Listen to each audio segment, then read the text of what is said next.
Olá, gente peregrina! Olá, gente membresina! Tenda do Necromante reagindo a peregrinos. Você vê ao fundo uma caravela século XIX.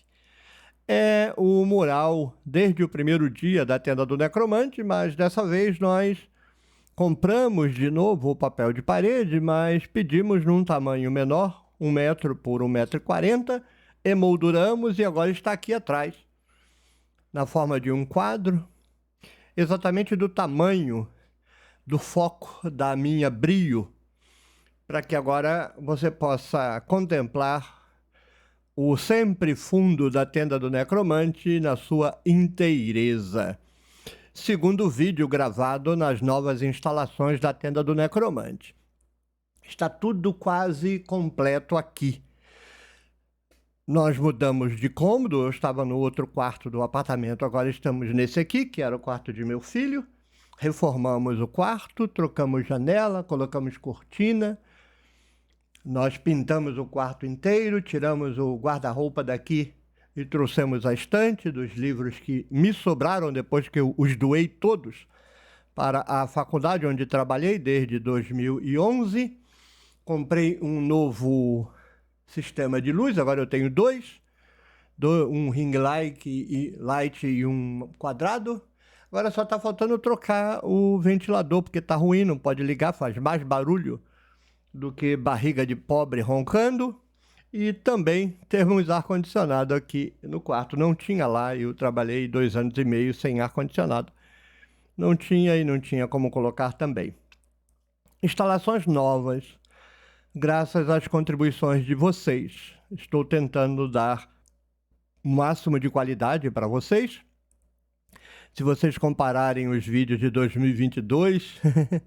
vão ficar porque é história, mas são bem ruins em termos de qualidade. O conteúdo não, é o mesmo, não mudou, mas a qualidade visual do som não tem comparação não. E fiquem à vontade para indicar qualquer necessidade de melhoria, de correção, algo que eu estiver fazendo errado. Sejam só educados. Tem umas pessoas que vêm dar conselho. Gente, dá vontade de deletar, porque a pessoa é um poço de arrogância. É muito chato ouvir gente falando assim. Desce um pouco dos tamancos velhos e fala como gente, né? Dê a sua sugestão como gente, porque senão o tiro sai pela culatra. Eventualmente a sugestão é boa, mas a pessoa tem uma empáfia tão grande que dá nojo do que ela está falando, então eu perco a oportunidade de me corrigir porque fui violentado retoricamente por um analfabeto da educação cortês. Então, se você perceber que há algo que pode ser corrigido, por exemplo, eu estou sob orientação do gerente da conta do YouTube que está me sinalizando, na visão dele, necessidade de modificação das capas dos vídeos do canal. Então eu estou consultando vocês, fazendo testes. O vídeo de meio-dia, por exemplo, de hoje, este vídeo está sendo gravado hoje no dia em que ele está sendo liberado, 12 de agosto. Eu gravo de manhã, vai ser liberado às 19 horas. E eu fiz 3 capas diferentes, o mesmo fundo, o mesmo modelo, mas com textos e gravuras diferentes, para testar qual funciona melhor. Depois de 1 a 2 semanas, o YouTube vai me informar qual daquelas capas foi mais eficiente na atração de público. Então eu tento. Eu fico atento às observações, não tudo. Eu não perco de vista o que eu quero. Quando as orientações correspondem ao que eu quero, eu as acato. Se me apontarem uma direção diferente de trabalho, pode esquecer que eu não vou fazer. Pode esquecer, pode tirar o cavalinho da chuva. Eu quero o que eu quero, não o que as pessoas querem. Agora, se a gente puder conciliar o que você quer com o que eu quero, vai ser o melhor dos mundos. Vamos lá. Reagindo a peregrinos, um comentário do Carpe Diem. Buenas, bah. Vamos lá. Tradições, tradições, tradições. Aí está, Carpe Diem. Ele deixou o comentário no vídeo 2527. Gênesis 40, 16, 23. O sonho do cozinheiro de Faraó. a bola de cristal de José no fundo do poço. O Carpe Diem, que até hoje eu não sei quem é, disse: buenas. Então, antigas superstições, como necromantes, adivinhos de sonhos, rituais festis de primavera, são ressignificados nos contos bíblicos como obras de um novo Deus do pedaço. Antigas e tolas superstições acabam virando contos religiosos para ludibriar as massas. Das antigas superstições vão se dando ressignificações e um ar de real e divino para determinado momento histórico. Do sacrifício de um bode ou carneiro para aspergir sangue nas entradas da residência, para dar uma boa sorte primaveril a um Jesus como o Cordeiro da Boa Sorte Primaveril. Esse mundo humano é um palco teatral rodeado por uma realidade nua e crua, só que menos importante, bah. Vejam, este é um autêntico reagindo a peregrinos porque o Carpe Diem não perguntou absolutamente nada. Nem sei se interessado, na minha opinião, ele está. Às vezes, o reagindo a peregrinos encontra no meio do comentário uma pergunta, então já não é mais reagindo, é um atendendo a pedidos. Esse é o clássico reagindo. Eu vou comentar porque daí a gente pode desdobrar, de fato, um axioma teórico-metodológico importante na leitura da Bíblia. Então agora eu volto lendo e vou comentando. Buenas. Esse buenas é a marca característica e distintiva do Carpe Diem, se alguém acompanha o canal e os comentários. Então, antigas superstições como necromantes, adivinhos de sonhos, rituais festis de primavera, são ressignificados nos contos bíblicos como obras de um novo Deus no pedaço.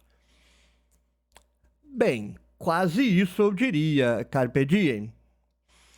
O que me parece deslocado, talvez equivocado aí, é a expressão um novo Deus no pedaço. Primeiro porque, em termos históricos, não é um novo Deus. Essas ressignificações a que você se refere estão sendo feitas no período pós-exílico.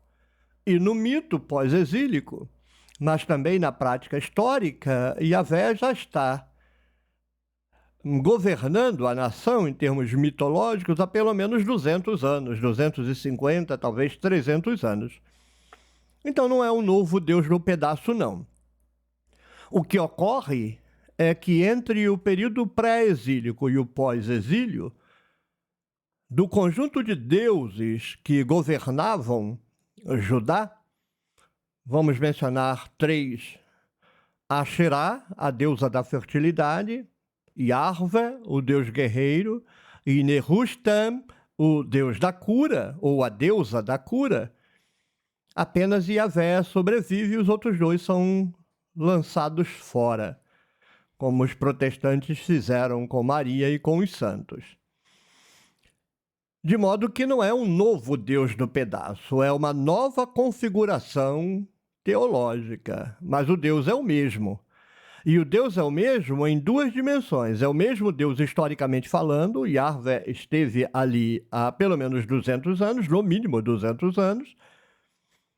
E na mitologia, Yahvé vai ser retroprojetado até as calendas gregas, até o início da história. Aí é mitologia absoluta invencionice. Mas é uma invencionice com respaldo na memória popular. A população conhece Yahvé, ainda que eventualmente não fosse devota de Yahvé. A população majoritariamente era devota de El ainda na forma de El Shaddai. Mas logo vai se resolver isso porque também no período pós-exílico, logo no início, Yahvé vai ser identificado com El. Assim como Júpiter vai ser identificado com Zeus no período greco-romano. Então, fazendo essa ressalva, não é um novo Deus, nem na realidade histórica, nem na mitologia, o início da sua declaração está correta. Antigas superstições, não sei porque você está chamando de superstição, porque a religião é superstição. Superstição, religião, folclore é tudo a mesma coisa. Se você vai fazer a distinção entre a religião, porque é institucional, tem clero, o camarada ganha dinheiro, e na superstição não, isso é irrelevante. Sociologicamente tem distinção, mas nós estamos aqui analisando a coisa em si. Superstição, mitologia, religião, teologia, folclore, é tudo a mesma coisa. Tudo invencionice da cultura. Então, espero que você não esteja usando a palavra superstição aí como uma espécie de classificação específica de um nicho da cultura. Trindade é superstição e mais nada. Só que alguém pegou uma superstição, inventou um dogma racionalizado, botou uns diplomados lá para jurar por Deus a mãe mortinha que aquilo ali é sério, e grana e violência são carreados para a manutenção social disso aí. Mas se você fizer a mesma coisa com a mula sem cabeça, funciona. Trindade e mula sem cabeça é a mesma coisa. Mas, feita essa ressalva, então, ideias de necromantes, adivinhos, rituais de primavera são ressignificados. São. É, inclusive, econômico. Quando o sacerdote vai inventar uma nova religião, e ele vai inventar o judaísmo pós-exílico, se a gente pode chamar aquilo de judaísmo. Não é mais o judaísmo pré-exílico, se a gente também pode chamar a religião de Judá no período pré-exílico de judaísmo. Estou só usando um termo aqui. Essa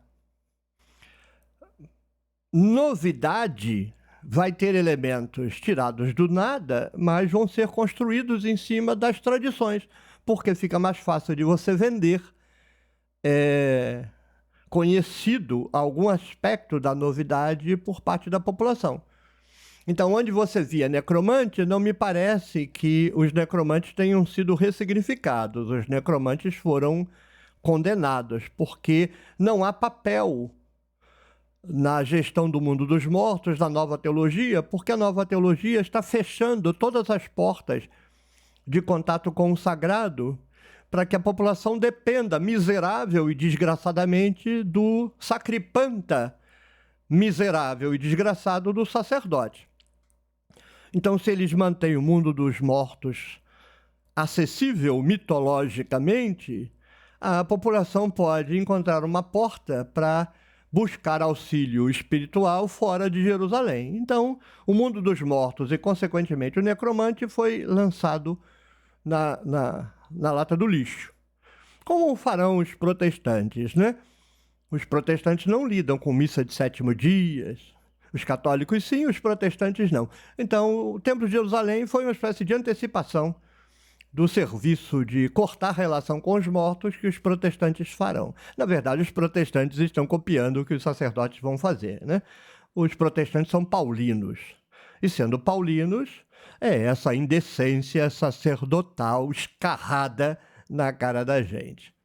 Agora, os adivinhos, sem dúvida, foram todos ressignificados e capitaneados para uma operação de Yahvé. Você tem isso nas igrejas, né? O pessoal que tem sonho, o pessoal que tem visão, essas bobagens e que foram domesticadas. O ridículo é que você tem um sonho na igreja, aí pessoal, é Deus. Aí você tem na outra religião ali que o cara tem um sonho, é o diabo. É coisa ridícula de gente ridícula, ignorância de gente ignorante. Mas aquelas práticas de adivinhação, de sonho, de visão, que eram comuns na cultura judaíta pré-exílica, foram todas ressignificadas, mas só são aprovadas se vinculadas a Deus, a Yahvé, e dentro dos padrões dogmáticos e normativos do Templo de Jerusalém.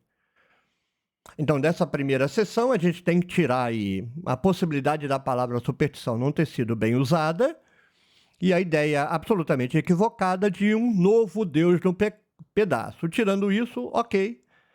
O Templo de Jerusalém vai pegar antigas tradições e ressignificar, domesticando e capitaneando no seu processo de catequese político-normativa. Toda catequese é atividade política, toda. Antigas e tolas superstições, de novo, olha, tolas superstições. Se você aplicar a palavra tola a superstição, folclore, religião, teologia, do Ratzinger ou de quem quer que seja, como tolas, beleza.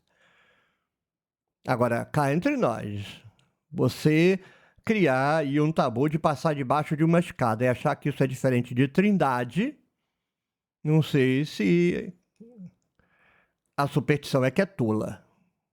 Fazer a distinção. Tipo o menino veio aqui me desancar, o Espírito Santo mandou ele vir aqui fazer o serviço missionário, e ele dizendo que eu comparar Deus com Saci Pererê era coisa de imbecil, porque Deus é outra coisa, está relacionado à criação do universo. Aí começou a vomitar asneira e cocô de anjo na minha tela, eu fiquei burro, né?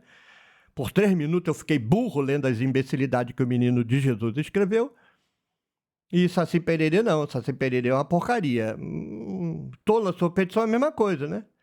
As superstições são coisas bobas, agora as religiões, não. Eu não acho que você pense assim, mas não adianta pensar diferente e escrever assim, né? Bastaria você dizer antigas crenças, não superstições, antigas crenças. Você tinha as crenças antigas, tem as crenças novas, né? Qual a diferença de você achar que se você jogar uma pessoa no vulcão, você está aplacando a ira dos deuses, e você dizer que Deus matou o filho por conta do pecado da humanidade? É a mesma nojeira. Mesma imbecilidade, mesmo mito, mesma tolice.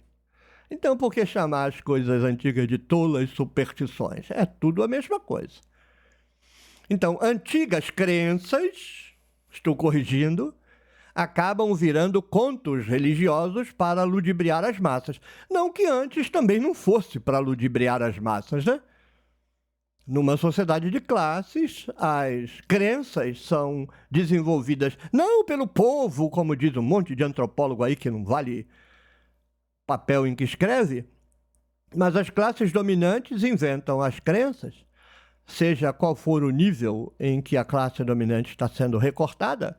Tem classe dominante no nível da família, da tribo, da nação, do império, do mundo. Elas estão desenvolvendo essas crenças para a manutenção da ordem da comunidade, ou seja, ludibriar as massas.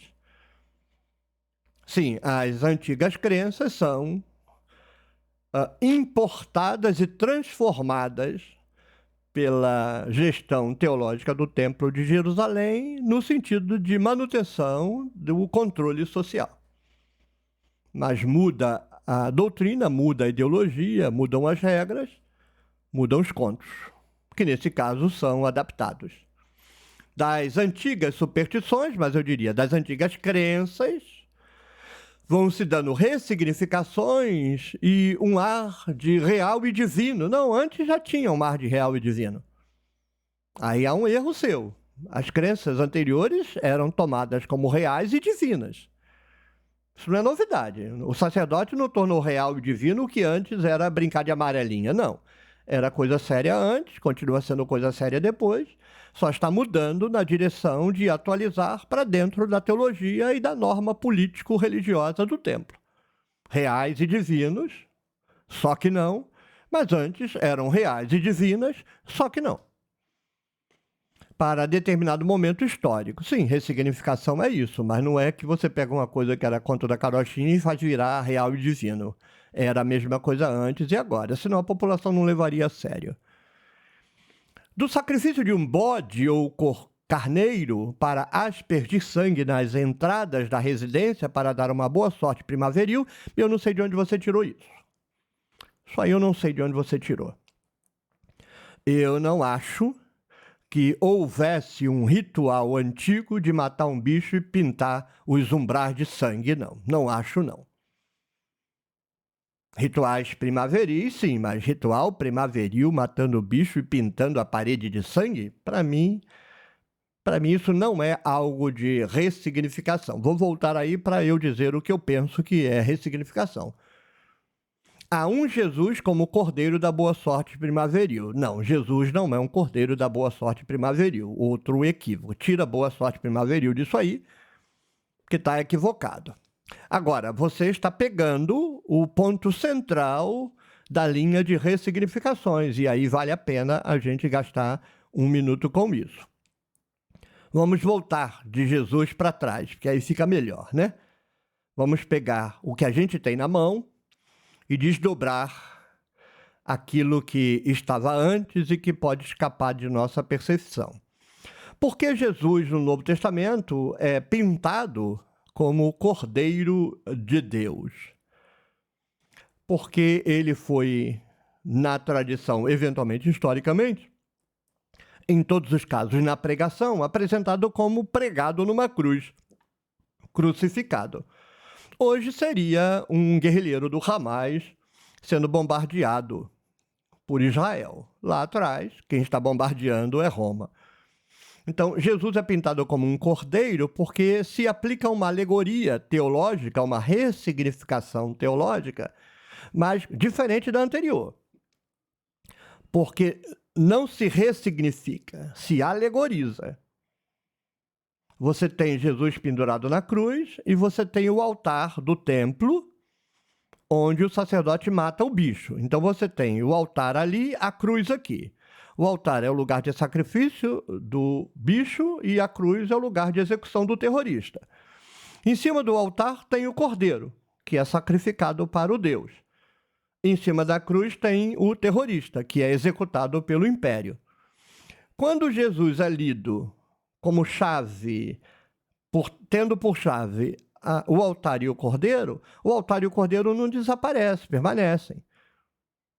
Você tem que olhar para a cruz olhando para o altar ao mesmo tempo. Se você tira o altar e o cordeiro, não faz mais sentido dizer que Jesus é o Cordeiro de Deus, porque você perde o significado daquilo. Jesus é o Cordeiro de Deus no sentido em que o livro de Hebreus apresenta, aprofundando a metáfora e a alegoria.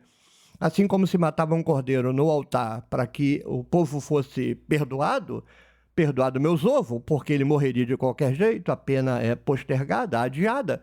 Jesus está sendo lido não como um terrorista executado num instrumento de tortura, mas o cordeirinho de Deus serelepe, em que Deus mata o filho para postergar o sacrifício da população, cobrando a culpa do pecado no cordeirinho dele, que é o filho dele. Não é uma ressignificação, é uma alegoria. Se nós considerarmos que essa operação se deu antes da destruição do Templo de Jerusalém, continuam os dois lá.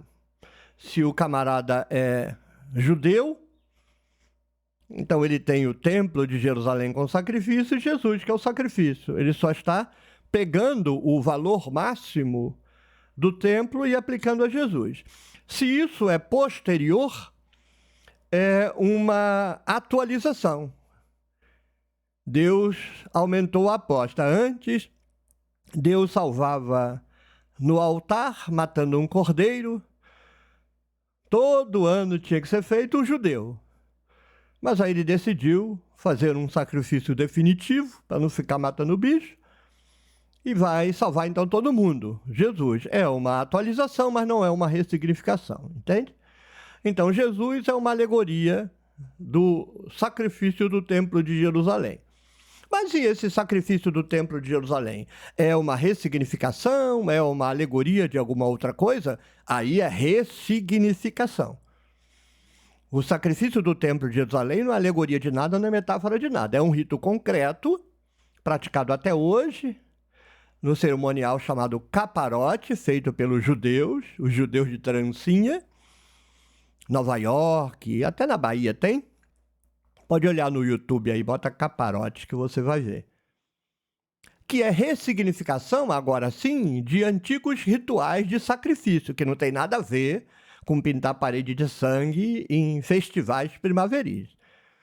Os sacrifícios anteriores, judaicos, israelitas, no período pré-exílico, eram como os sacrifícios gregos, egípcios, mesopotâmicos, do candomblé. Vai num terreno de candomblé, se você tiver alguma curiosidade, e assista ao cerimonial, você vai estar vendo o Templo de Jerusalém funcionando.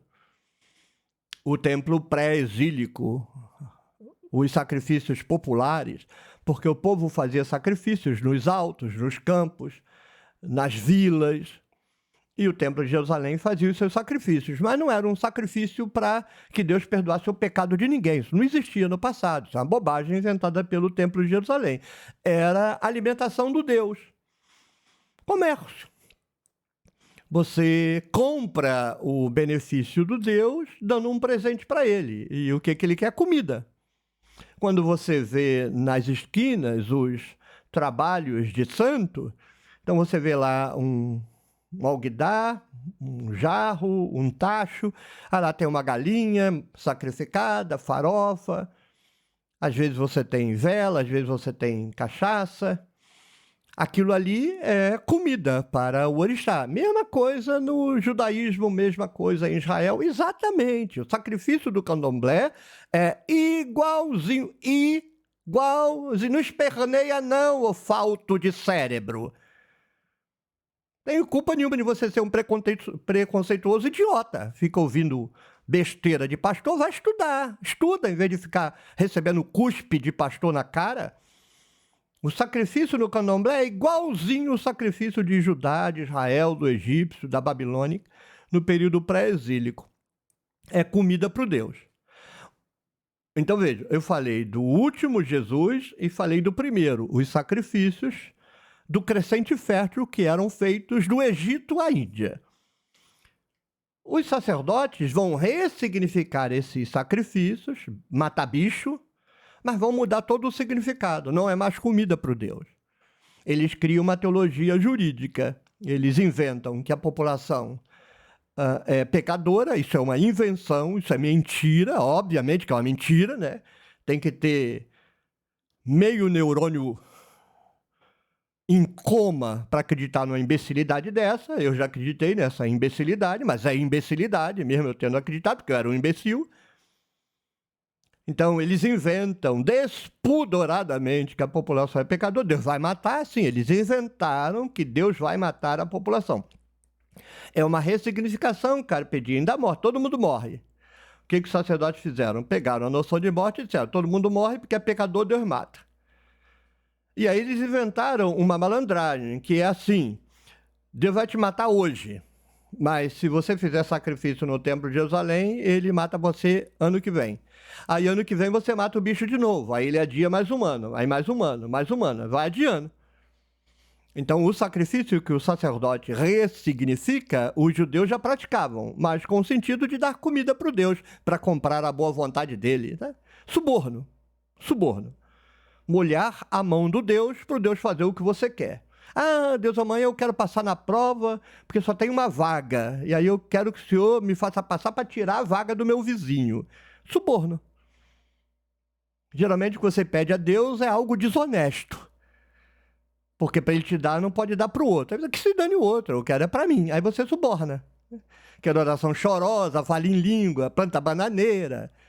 Faz aqueles ridículos, todas aquelas pantomimas, porque você quer passar a perna no vizinho. Aí você ora para passar a perna no vizinho. A mesma coisa eram os sacrifícios. Agora, o sacerdote muda isso. Ele vem com essa história que vai gerar essas pregações esquizofrênicas, apodrecidas de inferno e o diabo, que esses pastores fazem tendo orgasmos teológicos. Que quando falam sobre amor, eles até dormem, mas quando falam de inferno, tem 3 orgasmos, né, no púlpito.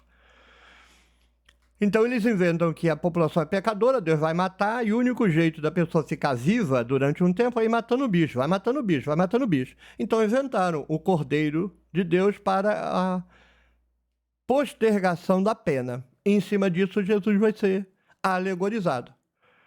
Então, veja, o processo, nesse sentido, porque a gente poderia falar de outros rituais, mas quanto a Jesus, que é o que você mencionou, vem o sacrifício tipo candomblé, comum ao crescente fértil, a Israel, a Judá, era assim. Israel e Judá era como candomblé, em quase todos os sentidos que você imaginar, se não todos.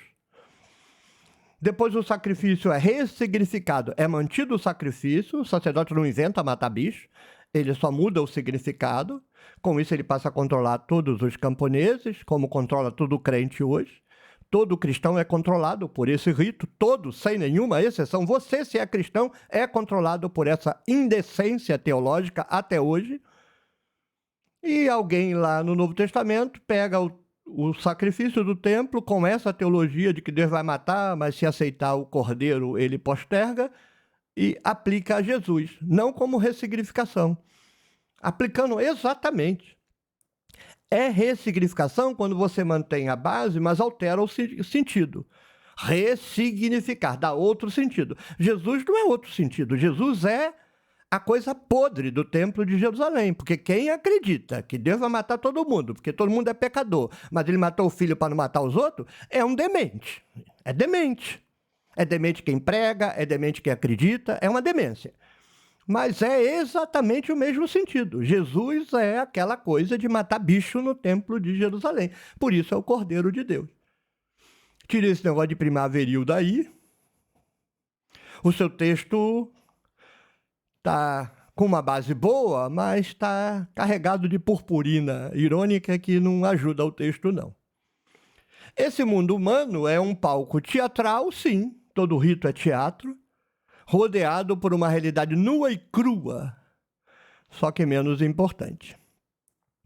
Muito bem, espero ter esclarecido, Carpe Diem, e agradeço o seu comentário, gosto muito de você.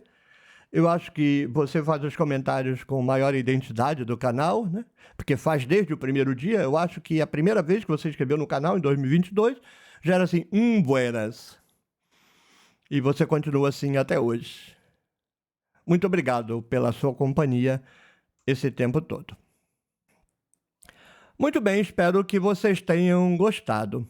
Quando eu peço para vocês deixarem comentários no canal, eu sempre digo assim, deixem um elogio, deixem uma crítica educada, senão eu deleto. Deleto mesmo, quer nem saber.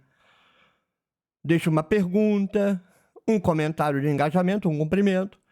Quando são exercícios de engajamento, você está fazendo um comentário só para contar mais um e o YouTube perceber que esse canal tem bons e muitos seguidores, não há o que eu fazer com isso. Mas quando você deixa um comentário, como esse do Carpe Diem, que não perguntou nada, só fez um comentário, mas com substância, ou faz uma pergunta interessante, relevante, simples ou complexa, tanto faz, e eu olho, seja o comentário, seja a pergunta, e percebo que ali tem potência para eu reagir num vídeo, o resultado é esse aqui. Então faça sem nenhuma expectativa muito sólida. Vou fazer um comentário para o Oswaldo fazer o vídeo, que você vai se frustrar. Não pense que porque você fez o comentário eu vou fazer vídeo, é humanamente impossível. Lá no vídeo 51, onde as pessoas deixam as suas perguntas para eu responder, tem mais de 3.000 comentários. Eu não dou conta. Mas quando eu pego alguns e só de olhar o vídeo já aparece pronto na minha cabeça, eu não vou precisar gastar 3 horas pensando, lendo o livro para responder, porque não adianta que eu não vou parar para ler livro agora para responder você, vai ler livro você. Eu respondo com o que eu tenho já de 37 anos de carreira. Se você perguntar alguma coisa que eu não sei, você vai ficar sem saber, porque eu não vou correr atrás de livro para você. Então deixe o seu comentário e fique pensando, será se o que eu escrevi é suficiente para fazer o professor reagir? Aí você vai ver. É como as pessoas deixam comentários e eu transformo em peças no mural da comunidade. Eu copio e colo, boto num cartaz e faço uma pequena observação. Ontem eu fiz isso com uma peregrina nova aqui no canal e ela respondeu toda emocionada. Ai, cheguei a ficar nervosa quando vi que meu comentário apareceu no mural da comunidade. Meu coração até acelerou. Eu achei bonitinho. Mas ela fez um comentário despretensioso e quando viu que estava lá no mural, ela ficou toda alegrinha. Eu entendo perfeitamente a percepção dela. Eu fui membro de um canal, pagando a maior mensalidade do... Não é que eu era o que mais pagava. Tem o nível máximo e eu pagava o nível máximo. Outras pessoas deviam pagar também. Aqui no canal só tem uma pessoa que paga o nível máximo. Tem duas, mas a outra é Bel. Eu pago a mensalidade máxima da Bel para ela ter acesso aos comentários de todos os níveis. Porque se eu faço um comentário só para argonautas, só argonautas vão ler. Então, Bel, a gente paga a mensalidade dela, sim, tem que pagar a mensalidade. Se eu quiser ser membro, tem que pagar a mensalidade máxima para ela poder ler tudo que eu escrever, ela ler e verificar. Mas fora de Bel só tem mais um Argonauta só. É o Edson. Muito obrigado, Edson. Obrigado mesmo. Mas lá no canal não, devia ter muitos outros, porque tinha 100 mil membros, não, 100 mil inscritos. Membro era quase 1000, tinha muito, né? Ele estava quase batendo 1000 membros. E nunca leram nada meu, né? Eu escrevia, nunca leram meu nome, nunca me deram atenção para nada. Não sei se nem sabem que eu existi algum dia, mesmo pagando o valor máximo. Aí eu imagino, aquela senhorinha fez lá o comentário, aí viu o comentário dela transformado numa postagem no mural, ela ficou emocionada, eu ficaria. Se o pessoal tivesse, bom dia, Oswaldo, eu já ficaria emocionado. Se você está num canal porque você gosta daquilo, você se sente tratado como gente e você percebe que pertence àquilo ali, né? Isso é muito bom, isso é agradável. Quando eu vejo reações das pessoas assim, aí eu logo vejo, essa pessoa está aqui. Essa pessoa não está zapeando. Essa pessoa é uma peregrina. Então deixe um comentário, quem sabe vire mural, quem sabe vire vídeo. Se você gostou, deixe o joinha, deixe um comentário, um elogio, uma crítica educada, senão eu deleto na tua cara. Na tua cara, quer nem saber. Pode reclamar com o bispo, reclame com Deus, com o diabo, reclame quem for. Escreveu besteira, eu deleto. Pode ser um elogio, já disse, pode ser uma crítica, já disse, se for educada. Pode ser uma pergunta, pode ser um cumprimento, bom dia, boa tarde, boa noite, ou um engajamento, qualquer que seja. Compartilhe o vídeo se você achar conveniente. Torne-se membro, por favor. O canal precisa de arrecadação.